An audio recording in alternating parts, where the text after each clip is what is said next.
কি অমানবিক, কি পার্শ্ববিক নির্যাতন! 3 দিন আটকে রেখে এক তাজা প্রাণ কেড়ে নিল মধ্যযুগীয় নির্যাতন।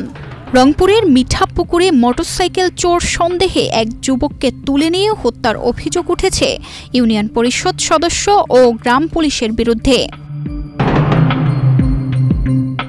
মিঠাপুকুর উপজেলার বড়বালা ইউনিয়নের পূর্ব বড়বালা গ্রামের আজাদুল হকের ছোট ছেলে নিহত সোহেল মিয়া, বয়স 27 বছর। তার মৃত্যুতে 2 সন্তান নিয়ে দিশেহারা স্ত্রী ও পরিবার।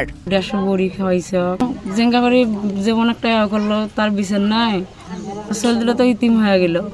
ছেলেটা কি অবস্থা হবে? 4 বিঘা সম্পত্তিতে আবার খেলবে না কার বাপ মা ভাড়ি তার খেলবে।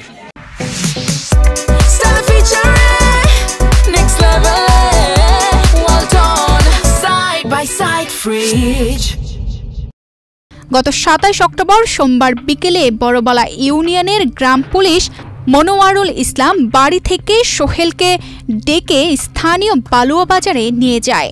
সেখান থেকে ইউপি সদস্য আশরাফুল ইসলামের বাড়িতে নেওয়ার পর শুরু হয় নির্মম নির্যাতন। এমনকি মোবাইল ফোনে মুক্তিপণও দাবি করে তারা। গ্রামে নিম্বার আছে, ওই নিম্বারকে আমরা যা বললাম যে 3 দিন হচ্ছে আমাদের ছেলে নিখোঁজ, কে নিয়ে গেছি যে চকিদার, ওই জন্য চিকিৎসা করছি, তার জন্য 20,000 টাকা চাইছি। ছেলেটা সাদা, চুরি ডাকাতি কে মানুষ সেটা করে না, এটা ডাকে নিয়ে গেলে তার উদ্দেশ্য নেই কেউ আছি ভালো কেমন সাগাই কর বা কিছু করে, এবং জনগণের তার দেখাশোনা করবো।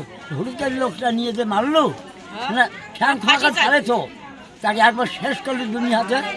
29 অক্টোবর বুধবার রাতে ফাঁকা স্ট্যাম্পে জোর করে মুসলেকা নিয়ে গুরুতর আহত অবস্থায় সোহেলকে তার বাবা মায়ের কাছে হস্তান্তর করা হয়।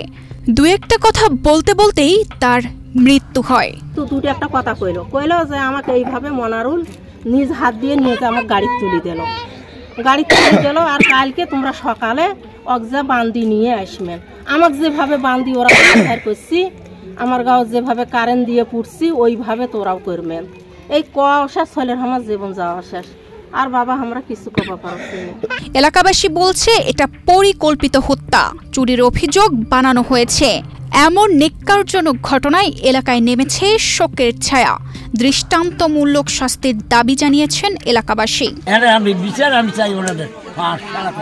মারধর করি মৃত্যু করছি, ছেলের ঘর কৃত্রিম বানাইছি, তাকেও আমরা তারও এটে চাই, ফাঁসি চাই, আর কিছু চাই না।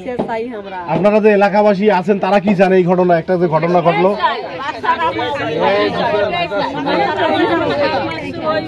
30 অক্টোবর বৃহস্পতিবার বিকেলে পুলিশ মরদেহ উদ্ধার করে ময়নাতদন্তের জন্য রংপুর মেডিকেল কলেজ হাসপাতালের মর্গে পাঠায়।